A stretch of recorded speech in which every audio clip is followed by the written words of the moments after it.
My name is Sophia, I'm 13, and I used to think the cafeteria was the only place at school where I actually belonged, but the day my best friend slid her tray to another table, laughing with the girls who used to whisper about me in gym class, that belief shattered.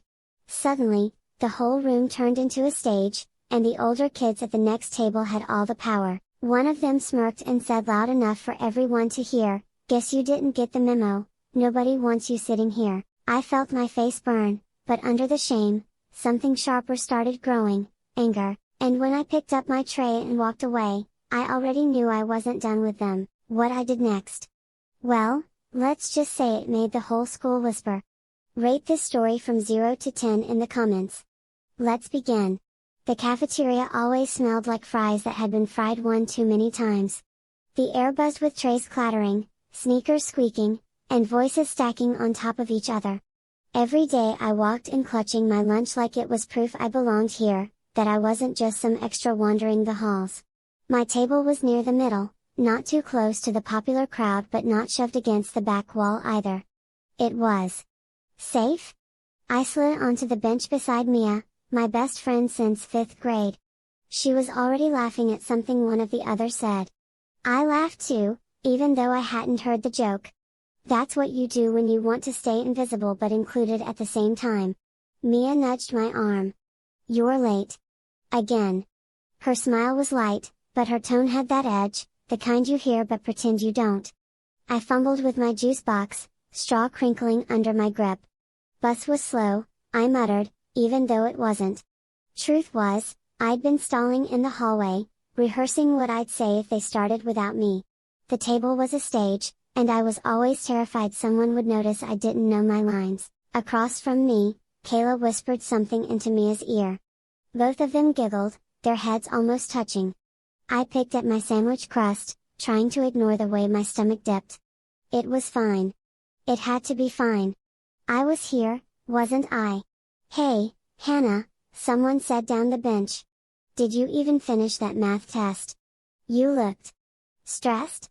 The words weren't cruel, but the smirk was. My throat tightened. Yeah. Totally? Easy? I smiled so wide my cheeks hurt, praying they wouldn't see through it. For a moment, the noise of the cafeteria blurred, like my ears had filled with water. I stared at the ketchup stain on the table, thinking how it looked like a tiny, crooked heart, one nobody bothered to wipe away. That's what I was here, a stain that didn't matter enough to clean up. Then Mia bumped me again. Relax, Hannah. We're just messing with you. She grinned, and the others laughed like it was all harmless. My chest loosened. False alarm. Everything was fine. At least, that's what I told myself. I didn't know that by tomorrow, my safe seat would become the sharpest knife in my back. The cafeteria always smelled like burnt pizza and bleach, but today it hit different, like the air itself knew I didn't belong. My tray rattled against my palms as I walked through the buzzing swarm of voices, eyes darting to the table I thought of as mine. And then I froze, she was already there.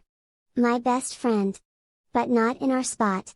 She sat wedged between the girls with shiny lip gloss and laughter that sprayed across the table like confetti. My seat, our seat, was filled by someone else. I stood there long enough for my soda to sweat down my wrist. I forced myself forward, each step heavy. Hey, I said, my voice swallowed by their laughter. She looked at me, quick, then back at them, nodding at some joke I hadn't heard. My chair scraped against the floor when I pulled it back, too loud, like I was trying to remind them I still existed. No one even looked up. I stabbed at my fries. Their laughter rose and fell, each sound a little blade. I told myself it was fine, maybe she'd invite me in, maybe the next laugh would reach me. But when she finally spoke, it was to them. Not me. The girls leaned closer, whispers curling around them like smoke, and I knew they weren't sharing it with me. I bit into a fry that had gone cold. My mouth was dry anyway. One of the teachers passed by and noticed my stiff shoulders. Everything okay, Hannah? She asked with a smile that meant nothing. Yeah, I lied, chewing hard to make it sound like my mouth was full. She nodded and walked on. Adults always believe the first answer if it kept things easy. Inside, I felt like a cracked plate, still holding food but one wrong move from shattering. The sound of my best friend's laugh, our laugh, rose above the others, but this time it wasn't ours. It was theirs. I stared at the ketchup packet in my hand, crushing it until the red bled out. When the bell finally shrieked, I moved fast, trashing everything, tray and all. My ears burned, but my face wore the same blank mask I practiced at home. Sometimes betrayal doesn't come with a scream. Just a shift in chairs. Monday mornings always started the same, announcements crackling through the dusty speakers, half the class pretending to listen while doodling in their notebooks. I was halfway through drawing spirals on the corner of my math homework when the words came over the intercom. Reminder, cafeteria seating for Student Council Week will be adjusted. Please check the memo posted near the lunch line. I blinked. What memo? By lunch, the cafeteria felt even louder than usual, trays clattering, sneakers squeaking. Kids clustered in new patterns, shifting like birds in flight. I looked for our table, my table, but when I reached it, the spot was already claimed. A paper sat taped to the edge, reserved for student council guests. No one had told me. Not her. Not anyone. I hovered with my tray, heat crawling up my neck. She was there again, my best friend, but this time she didn't even glance my way. She was busy laughing at something a boy said, her shoulders pressed close to hers like I was a stranger. Hey, is this? My words trailed, her eyes flicked toward me, quick and sharp. Didn't you see the memo? We're switching tables this week, she said it loud enough for the others to hear, like I was some clueless outsider. Their giggles filled the gap where my reply should have been. I forced a laugh, thin and brittle. Guess I missed the announcement. You always do, one girl muttered, not even bothering to hide it. The tray in my hands suddenly felt like a boulder. My fries slid, my soda tipped, and I knew if I sat down anywhere near them I'd drown in their eyes. I shuffled to the far corner, a table sticky with juice stains and forgotten crumbs. My fork clinked against the tray in the silence that followed me there. I tried to eat, but every bite turned to dust in my mouth. Across the room, their table was a chorus of laughter, and mine was an empty stage with no audience. I stared at my reflection in the soda can, warped and blurry, like even the metal couldn't hold me right. And that was when it hit me, I hadn't just lost a seat. I'd been erased from the memo of their lives. The next day, the cafeteria felt like a trap I had to walk into. The buzz of voices, the slam of trays, the smell of reheated pizza, everything reminded me of where I didn't fit. Still, I told myself maybe yesterday was just bad timing. Maybe today would be different. When I saw her glance my way, just for a second, it was like the floor steadied beneath me. She waved, a small flick of her hand, almost too quick to notice. My chest tightened. Was that an invitation? Or pity? I carried my tray toward the table, each step slow, my heart pounding against the carton of milk balanced on the edge. Their laughter dipped, and for one fragile moment, I thought they were making space for me. Hey, Hannah, she said, softer this time, almost kind. You can sit here if you want. The words wrapped around me like sunlight breaking through storm clouds. I slid into the empty seat, careful not to spill anything, careful not to mess this up. My best friend leaned close, whispering, "It's fine. Don't look so nervous." For the next few minutes, I almost felt normal again. I laughed at a joke I didn't fully understand, nodded at stories that weren't mine. My hands stopped trembling, and for the first time all week, I tasted food instead of ashes. Then it happened, a boy across the table smirked. "So, Hannah, you finally earned your seat back?" His voice dripped with something sharp, and the others chuckled under their breath. My friend didn't defend me.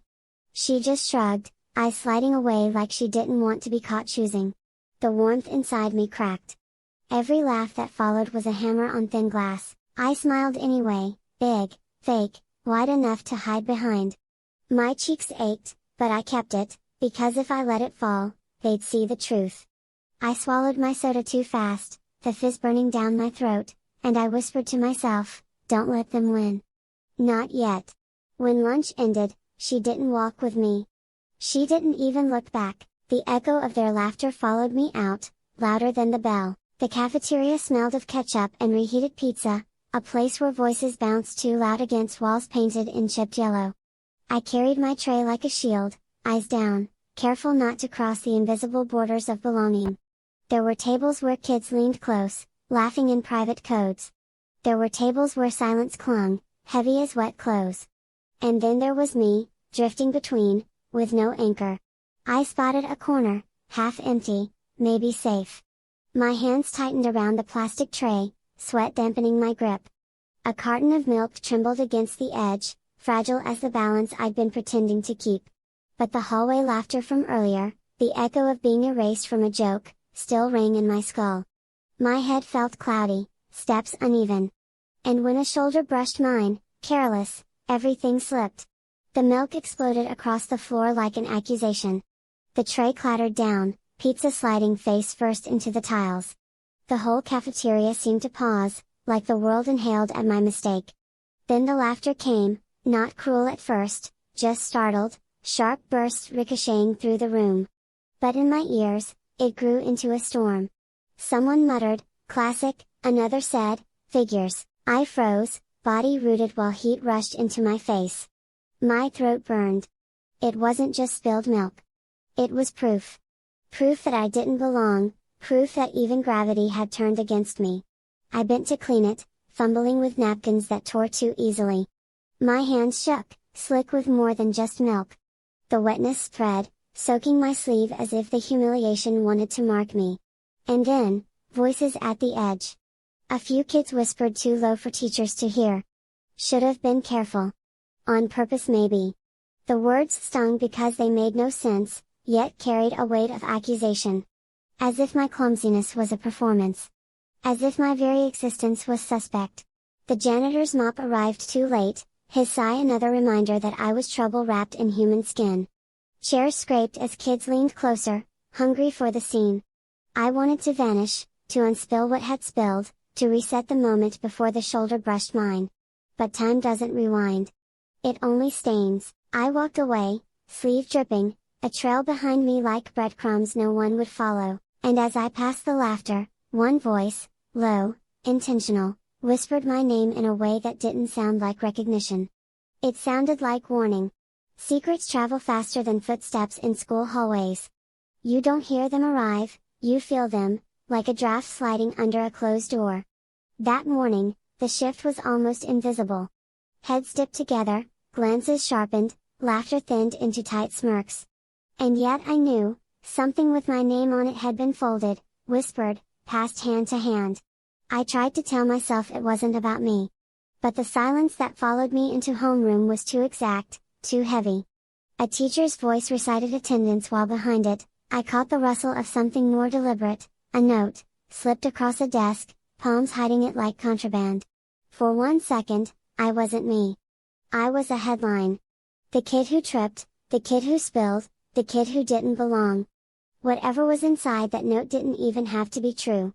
It only had to exist. I forced my eyes forward, but the words clung anyway. Did you see it? One voice whispered. Don't show her. Another laugh, quick, cut off.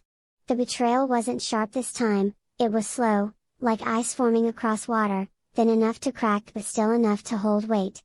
I could almost hear my social footing shifting, the way tables had been shifting all week.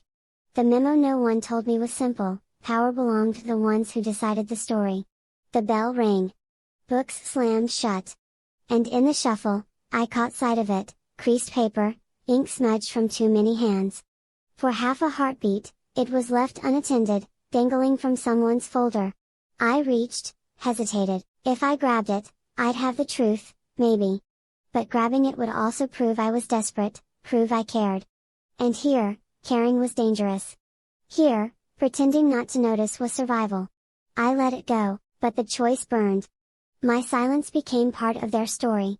I could feel it sinking into me, carving out a hollow that words couldn't fill. And as I walked toward my locker, every pair of eyes that flicked my way wasn't just looking anymore. They were holding something I didn't have. Secrets didn't just have power.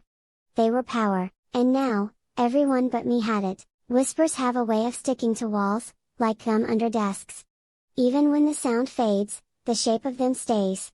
By Friday, I didn't need to hear the words anymore, I could see them in the way people's eyes flicked over me, then slid away like I was a picture they weren't supposed to stare at too long. At lunch, trays clattered, milk cartons snapped open, and the air swelled with chatter. But at my table, the one I used to share without thinking, there was a pause the moment I sat down. Forks stalled. Conversations bent. It was like my presence carried static, fuzzing out their laughter. I picked at my food, pretending not to notice, pretending the silence wasn't sharpening. But the truth was, pretending takes energy, and by then, my energy was running out. I caught phrases cut short when I entered, she doesn't even, did you see how, then, just as quickly, voices dipped into whispers, safe in the confidence I couldn't catch them all. What hurt wasn't just the whispers. It was the fact that some of those voices used to be the ones I trusted. Friends who'd sworn we'd always have each other's backs, who'd sat with me through math quizzes and cafeteria spills. Now their loyalty was as thin as notebook paper, tearing the moment pressure pressed down. Then came the line that split me in two. A voice, not even trying to stay quiet, sneered, "Why is she still sitting here? Doesn't she get it?" My fork froze halfway to my mouth. The words hung there, raw, a dare no one challenged. Nobody told them to stop. Nobody looked at me. And in that silence, their approval was loud enough to crush me. Something cracked. Not loudly, not for them to see. But inside me, a decision was forming. If whispers could erase me, maybe whispers could rebuild me. I wouldn't let their version of me be the only one. So I smiled. Just once, small, sharp. They didn't notice. But I felt it, a promise curling at the edge of my anger, because whispers don't vanish. They echo. And soon, mine would too. The hallway smelled faintly of pencil shavings and disinfectant, that mix of school and something sterile, something meant to scrub away messes. But nothing in me felt clean anymore. I was shoving books into my locker when a folded square of paper slid out from the top shelf and hit the floor. For a second, I thought it was mine, a homework list, maybe. But the handwriting on the front stopped me cold. Blocky, jagged letters, for her. My first instinct was to shove it back, pretend I hadn't seen it. Notes like that. They were traps. But my hand moved on its own, opening the paper with a tremor I couldn't hide. Inside, just a sentence: "Secrets are heavier when they're yours alone." My pulse thudded in my ears. Who wrote it? Why leave it in my locker? It wasn't the kind of insult the cafeteria whispers had trained me for. It felt pointed. Like someone knew me in a way I hadn't realized anyone did. I scanned the hallway. No one was looking at me, at least, not directly. But I could feel it. The weight of invisible eyes, kids pretending to check their phones or retie their shoes while waiting to see what I'd do. I folded the note fast, tucking it into my sleeve. My heart was loud, but my face had to stay still. That's what I'd learned, never let them see when something actually hits. All day, I replayed the words. Secrets are heavier. Did they mean my secrets? Did they mean they knew something about me? Or was this just another game, another way to tighten the rope around me until I snapped? In class, I doodled on the edge of my notebook, pretending not to care. But inside, I was weighing it, testing it. Because if someone had secrets about me, maybe I could find secrets about them too. Ooh. By the final bell, I wasn't crushed anymore. I was awake. Sharper. Because that paper wasn't just a warning. It was a map. And maybe, for the first time, it wasn't pointing to my downfall. It was pointing to theirs.